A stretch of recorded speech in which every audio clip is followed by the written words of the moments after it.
بسم الله الرحمن الرحيم والصلاة والسلام على أشرف المرسلين. السلام عليكم. Bonjour tout le monde. Toujours في المودule communication et communication. Donc, aujourd'hui, on va voir ensemble le chapitre numéro 2 pour les techniques de transmission. Voici notre plan de cours. On va commencer comme toujours par une introduction. On va voir ensemble les phénomènes caractéristiques, quels sont les éléments de la transmission, c'est quoi la modulation, le codage, et on termine toujours avec une conclusion. Et voici quelques références bibliographiques si vous êtes intéressé pour ce module, bien sûr.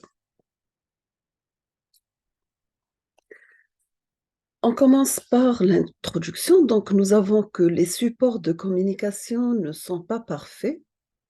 Nous avons principaux phénomènes, soit côté affaiblissement, déphasage, bruit, etc. Il y a aussi les défauts du support qui limitent la transmission, bien sûr, côté débit étendu. Dans ce cas, il faut adapter les techniques de transmission aux caractéristiques du support. Nous avons deux grandes techniques de transmission, soit une transposition en fréquence, ou bien ce qu'on appelle une modulation en fréquence, ou bien une modulation en amplitude et phase. Et deuxièmement, technique de transmission en bande de base. On va utiliser ici les codes de transmission de données. Nous avons une machine A, on va transmettre un signal binaire l'émission et on doit recevoir toujours le même signal binaire dans une autre machine B. Mais au cours de la transmission du signal binaire des deux machines, on doit utiliser un support de transmission. Et il faut avoir un signal sous une forme adaptée au support, sachant que le signal de l'émission à la réception sera accompagné par des parasites. Deuxièmement, quels sont les phénomènes caractérisant les supports de communication? On va commencer par l'affaiblissement, donc c'est la transformation de l'amplitude du signal, par exemple V exponentielle de GPFT, en un signal K de F domaine fréquentiel en amplitude par V exponentielle G de PFT. Donc, nous avons fait le passage de domaine temporel, domaine fréquentiel, pour mieux représenter et tirer d'informations de notre signal. Ce qu'on appelle l'analyse temporelle et fréquentielle du signal, on peut l'appeler tout simplement un spectre fréquentiel. Bien sûr, le spectre fréquentiel, ça dépend de l'amplitude et de la phase. Nous avons que l'affaiblissement croît plus vite que la distance, bien sûr. Dans ce cas, un amplificateur de signal dans la liaison, le gain, bien sûr, est égal à 1 sur le module de K de F. L'affaiblissement varie en fonction de la fréquence. Exemple, il est proportionnel à la racine de F sur les paires métalliques. Et on doit utiliser des supports dans la plage de fréquence où l'affaiblissement est constant. Dans ce cas, quelle est la bande passante de notre support delta F? Pour le déphasage, donc c'est la déformation de la phase du signal. Entre le signal émis, le signal reçu, on doit euh, à peu près avoir un signal sous forme reconstituée, bien sûr, sachant que le déphasage varie en fonction de la fréquence. Nous avons un temps de propagation du groupe, ce qui rend difficile la détection des instants significatifs pour l'horloge. Donc, on doit commencer par différence des instants T1' moins T1 et les différents, bien sûr, de T2' moins T2. Et on doit utiliser une plage de fréquence où le déphasage doit être constant. Quels sont les phénomènes perturbateurs entre l'émission et la réception? On va commencer par le bruit blanc, c'est une agitation thermique, donc il est de faible puissance et sur une large plage de fréquence. Deuxième type, c'est le bruit impulsif. Il est dû aux organes électromécaniques, des microcoupures, etc. Il a une forte puissance par rapport au bruit blanc. La durée est faible et peu présente dans les réseaux numériques. Maintenant, pour la diaphonie, c'est le couplage parasite entre lignées voisines et influence électromagnétique. On le trouve surtout pour le placement des câbles, blindage et fibre optique. Maintenant, pour l'écho, c'est la réflexion du signal dû à une désadaptation d'impédance. On doit utiliser un suppresseur d'écho. Exemple, une liaison téléphonique 4 fils par 2 fils. Comment modéliser un support de transmission? Nous avons l'entrée S2T. Pour le support de transmission, elle est constituée par un filtre linéaire accompagné donc du bruit blanc. Dans ce cas, on aura F par le filtrage du signal d'entrée S2T. Elle est accompagnée par le bruit impulsif pour arriver à la sortie d'un signal S'. Sachant que la bande passante d'un support de communication correspond à la plage de fréquence où il présente les meilleures caractéristiques de transmission. Bien sûr, le gain, il est non nul.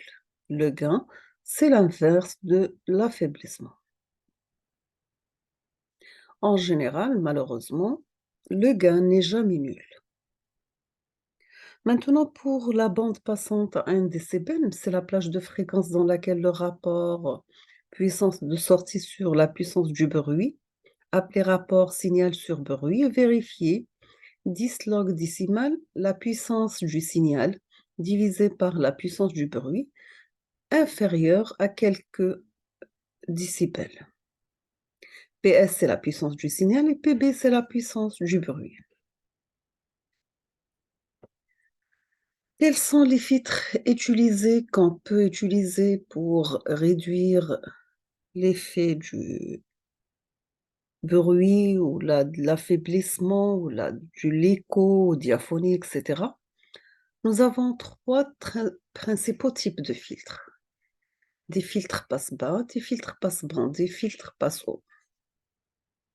Toujours pour le filtrage, il faut respecter le théorème de Shannon. Pour le théorème de Shannon, côté fréquence, il faut que la fréquence d'échantillonnage doit être supérieure ou égale à 2 fois la fréquence du signal. Maintenant, pour le débit théorique maximum d'un support soumis à du bruit, D exprimé en bits par seconde égale à W par log 2, 1 plus la puissance du signal divisé par la puissance du bruit.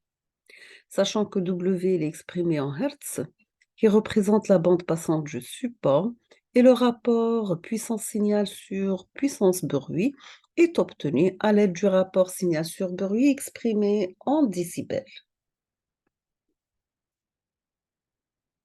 Troisièmement, on va voir ensemble les principaux éléments intervenant dans la transmission. On va commencer par le ETCD, c'est l'équipement terminal de communication de données. Ce sont des équipements spécifiques chargés d'adapter les données à transmettre au support de communication. On trouve aussi le ETTD, ce sont des équipements terminaux de traitement de données utilisés par les ordinateurs et le support de transmission. Donc, si on va commencer par un émetteur terminal de traitement de données fil émission fil émetteur, donc à travers une machine A, on passe par ETCD, l'équipement de terminal de communication de données fil émetteur, et, exemple un modem. À travers un support de transmission, on aura la circulation de données. On aura, à la réception, la même chose, un équipement terminal de communication de données et un équipement terminal de traitement de données pour la réception pour la machine B. Quelle est la fonction de l'équipement terminal de communication de données? Donc, deux transformations fondamentales sont définies. Nous avons le codage, donc bit-symbole, et la modulation symbole-signal. Les symboles peuvent être une fonction continue ou une suite de valeurs. Et la transformation appliquée peut être très simple. Donc, pour la l'émission, nous avons une suite binaire envoyée qui passe à travers un codeur. On aura la sortie du codeur, ça sera l'entrée d'un modulateur. Donc, tout ça, c'est les terminals, équipements terminal de communication de données émetteurs pour arriver à la fin un signal émis ou bien un signal. La réception, donc, on trouve l'opération inverse. Donc, nous avons le signal reçu. Au lieu de codeur, on aura des modulateurs. On aura un signal démodulé. On fait le passer à travers un décodeur pour arriver à sortir, avoir une suite binaire reçue. Donc, l'émission, on a commencé par une suite binaire envoyée pour arriver à la fin à une suite binaire reçue.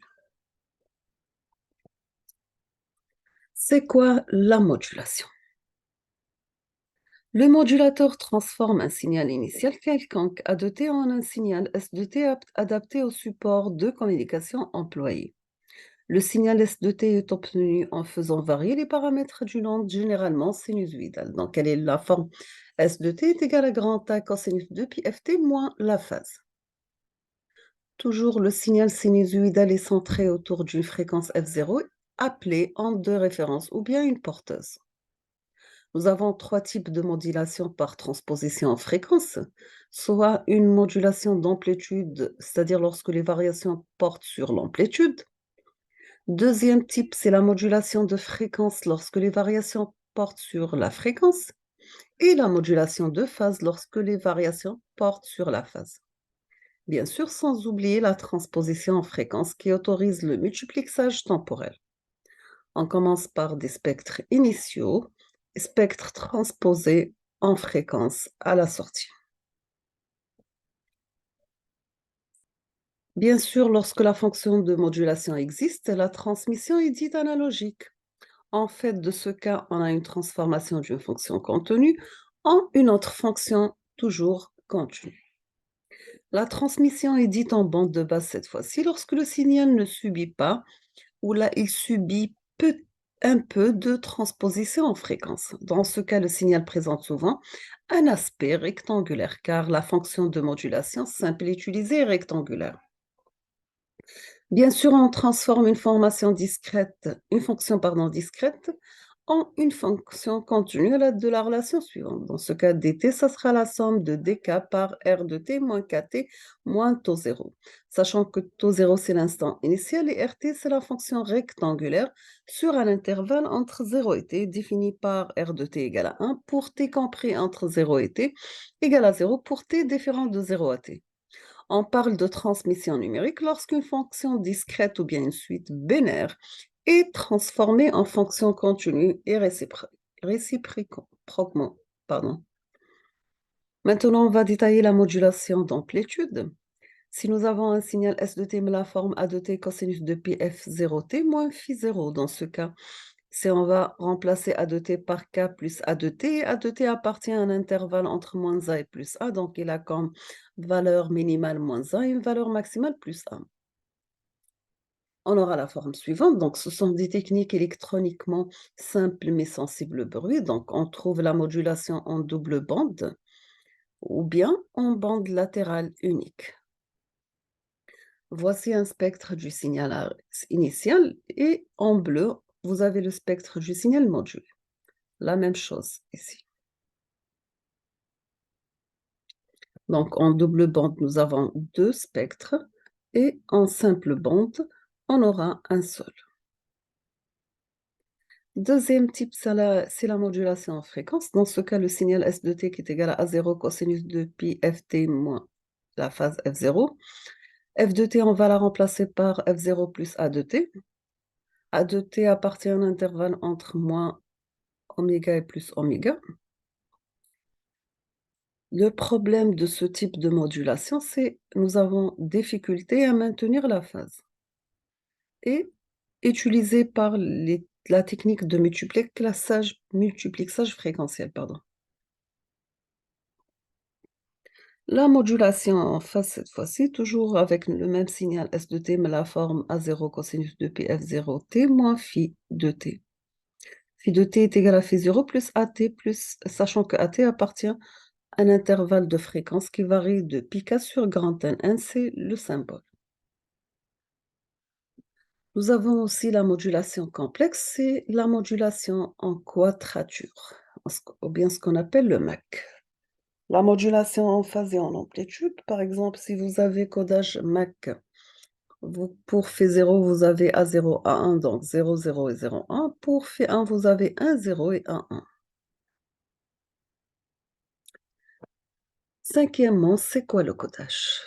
On va commencer par que le codeur, il va transformer une suite des cas, sachant que k supérieur ou égal à 0, initiale, généralement binaire de bits en une suite codée, bien sûr de symboles, généralement binaires ou bien ternaires. Le décodeur fait l'opération inverse, donc il fait l'opération inverse bien sûr du codeur. Le but du codage est d'adapter la suite des bits à transmettre aux caractéristiques de la transmission. Maintenant, s'il n'y a pas de modulation par transposition en fréquence, le codage est dit en bande de base, pardon. Sachant que la plage de fréquence utilisée par le signal issu de la suite codée, c'est le même que celle de la suite initiale.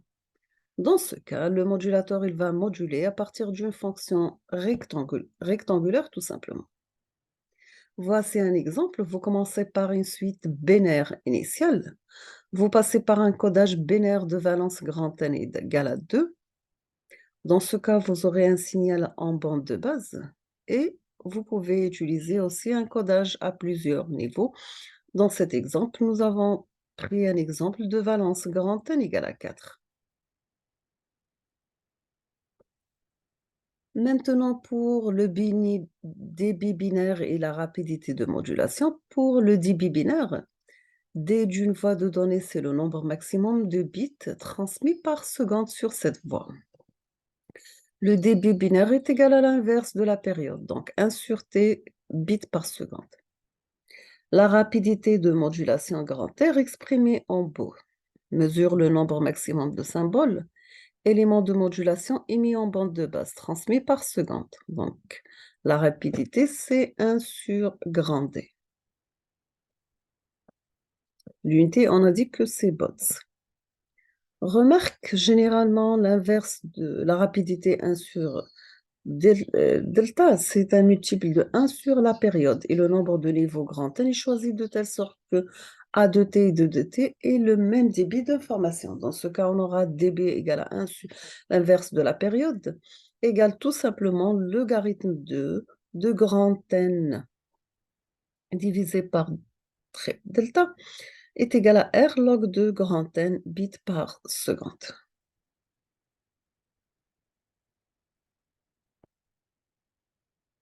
Quelles sont les principales qualités d'un code? Nous avons premièrement la largeur de sa plage de fréquence, la plus étroite possible. Nous avons aussi la répartition fréquentielle de la puissance, peu de puissance ou faible fréquence, aucune à la fréquence nulle. Codage de l'horloge, fréquence minimale des transitions, résistance au bruit, espacement des niveaux, complexité du codage. Nous avons aussi le coût et vitesse de codage, dépendance à la polarité, facilité d'installation, équilibrage des symboles. On trouve les mesures approximatives de l'influence sur codage sur des bits successifs.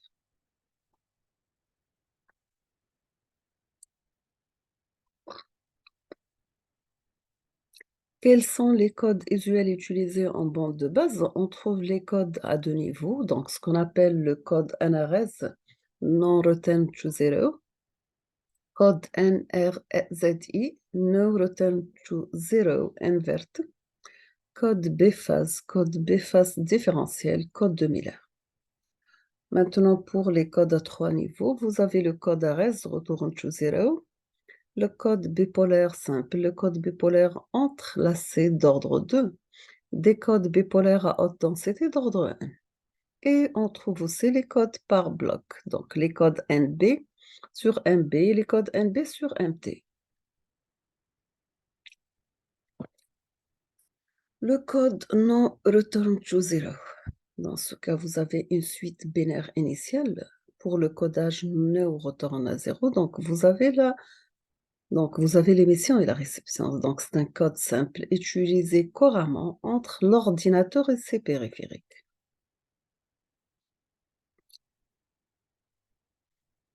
Pour le code Return to Zero, vous avez la suite binaire initiale et le codage RZ. Donc, c'est un code ternaire simple et limite les interférences entre les symboles. Donc, ce sont avantages. Le code No Return to Zero invert, donc c'est un code binaire indépendant de la polarité, adapté à la transmission photonique. Le code de Miller, donc c'est un code binaire dense. Vous aurez la conservation de l'horloge et indépendance de la polarité. Et on peut le construire à partir du code biphase en supprimant une transition sur deux. Le code biphase, ce code binaire équilibré, il fait la conservation de l'horloge, mais il a un spectre très large, le double presque. Le code biphase différentiel, Manchester différentiel, donc il est identique au code Manchester plus l'indépendance de la polarité. Le code bipolaire simple, le AMI, Alternate Mark Inversion, c'est un code ternaire équilibré, indépendant de la polarité, dérivé de l'horloge, donc ce sont 10 suites de 0. Il est utilisé par le système de téléphonie numérique PCM sur la ligne de transmission. Pour bipolaire entrelacé d'ordre 2, nous avons la construction de deux sous-suites à partir de la sous-suite des bits à 1, la sous-suite des impairs et celle des impairs, et chaque sous-suite est indépendante, elle est codée en alternance. C'est un spectre très étroit, c'est un code complexe qui ne résout pas le problème lié aux longues suites de 0.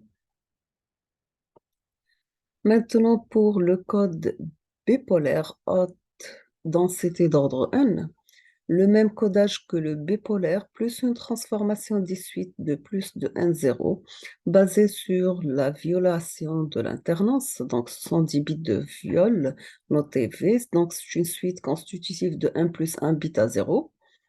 Pour assurer l'équilibrage, on choisit la forme A, c'est le nombre de bits à 1 suivant le dernier bit de viol est impair. La forme B, sinon.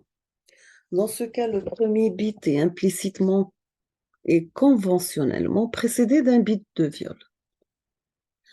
Dans une très longue suite de 0, tous les blocs successifs, sauf parfois le premier, sont codés dans la forme B.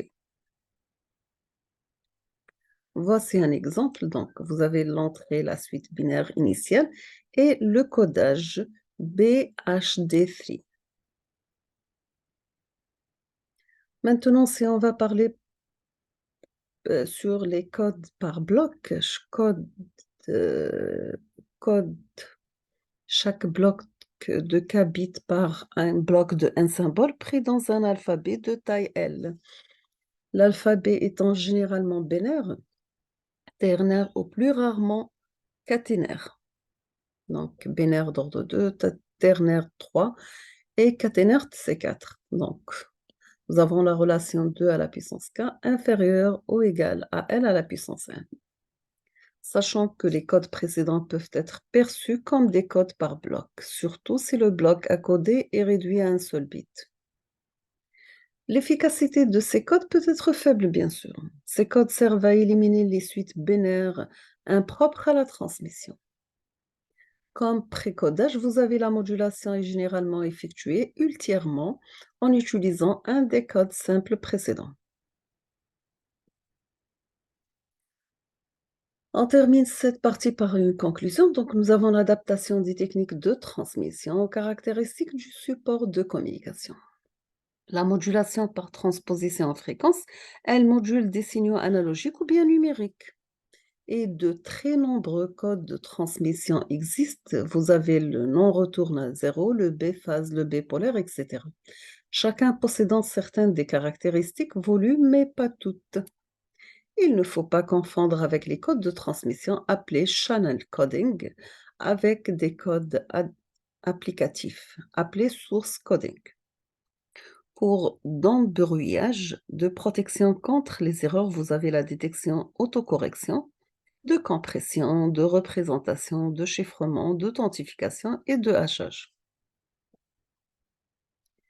Les techniques de transmission ne suffisent pas à assurer que les communications se déroulent sans aucune erreur. C'est pourquoi des techniques de protection contre les erreurs sont développées.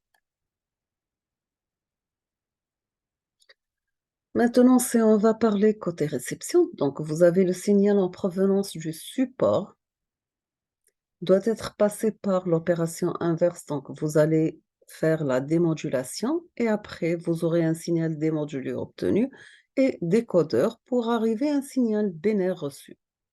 Le démodulateur, il va réaliser la transformation du signal reçu du support en un signal sous forme rectangulaire.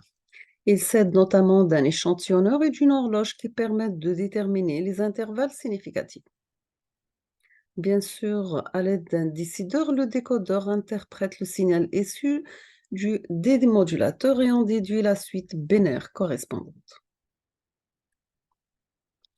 Voici un exemple de transmission en réception. Donc, vous avez le signal en bande de base émis et l'exemple de signal obtenu sur le support. Voici un autre exemple, l'exemple de signal reçu. On va faire l'estimation du signal rectangulaire correspondant et vous aurez un signal en bande reçue de base reçue. Donc, ici, on trouve que nous avons un bit erroné, la réception. Maintenant, si on va parler quels sont les types de transmission, donc on a dit que nous avons deux types de transmission, de principaux types de transmission. Vous avez la transmission numérique ou bien en bande de base et la transmission analogique ou par transposition en fréquence. Pour la transmission numérique, elle est uniquement sur des supports ne nécessite pas de transposition en fréquence, utilisée sur des supports à grande bande passante, ou des distances limitées, donc de l'ordre de quelques kilomètres. Et le modem est réduit à un simple codeur. On appelle ça un modem en bande de base ou bien un codec. Le modem est peu coûteux. Maintenant, si on va parler côté transmission analogique, on aura une bonne réception protection contre le bruit. C'est la possibilité de multiplexage fréquentiel. Dans ce cas, vous avez l'optimisation de l'utilisation du support. Généralement, ces modems sont plus coûteux et moins flexibles. Quelles sont les combinaisons nature de l'information par rapport au type de transmission? Vous trouvez la transmission analogique d'informations analogiques. Dans ce cas, c'est l'émission de la parole sur le réseau téléphonique, du son sur des ondes radio, d'images de télévision sur les réseaux télédiffusion. Ou bien une transmission analogique, mais cette fois-ci d'informations numériques. Nous avons la transmission de données informatiques sur des lignes téléphoniques ou bien par satellite. Troisième type, c'est la transmission numérique, mais d'informations numériques. La transmission de données informatiques en bande de base sur fibre optique. Et on termine avec la transmission numérique d'informations analogiques. Vous avez la transmission de la parole, du son ou d'image en bande de base. La numérisation. Donc, le process de numérisation se décompose en trois étapes. Vous avez l'échantillonnage, donc c'est le passage d'un espace de temps continu à un espace de temps discret. Vous avez aussi la quantification, c'est le passage d'un espace de valeur continu à un espace de valeur discret. Vous avez aussi le codage, donc chaque niveau quantifié de valeur est codé sur un nombre déterminé de bits. Sachant que la technique de base la plus connue, c'est le MIC, ce qu'on appelle modulation par impulsion et codage, à 256 niveaux de quantification, ou bien ce qu'on appelle en anglais le PCM, donc c'est Pulse Coding Modulation. On termine avec l'optimisation et la transmission. Nous avons deux types de matériel. Vous avez les multiplexeurs et les concentrateurs. Quel est leur objectif? c'est bien sûr regrouper les informations en provenance de voix basse vitesse, voix BV, basse vitesse, sur un unique circuit à plus fort débit appelé la voix haute vitesse, HV, pardon, ou encore circuit composé. Maintenant, si on va détailler les multiplexeurs, donc vous avez deux techniques de multiplexage. Un multiplexage qui fait le partage du circuit composite par une méthode statique invariable dans le temps, plusieurs canaux acheminant chacun les données d'une voie basse vitesse. Donc, c'est le multiplexeur fréquentiel et multiplexeur temporel, par caractère ou par bit. Deuxièmement, vous avez l'allocation dynamique du circuit composite à une voie basse vitesse, uniquement lorsque celle-ci transmet réellement. Vous trouvez les multiplexeurs statistiques ou dynamiques et le concentrateur. Quelles sont les caractéristiques du multiplexeur? Donc, vous avez les principaux critères d'évaluation des performances du multiplexeur sont l'efficacité, l'aptitude à mélanger les messages de données de types différents, donc soit des codes, des débits, des modes de transmission synchrone ou asynchrone, le transfert de voix, la transmission de signalisation dans la bande ou hors bande par canal sémaphore. On termine avec un exemple sur le code CMI ou bien ce qu'on appelle le Coded Mark Impelson. Donc, ce code, c'est un code synthétisé du code bipolaire pour 1 et biphase pour 0. On va s'arrêter ici aujourd'hui. On termine le prochain chapitre, Inch'Allah, la prochaine vidéo. Je vous remercie infiniment pour votre attention, comme toujours. N'hésitez pas si vous avez des questions et à la prochaine vidéo, Inch'Allah. Merci.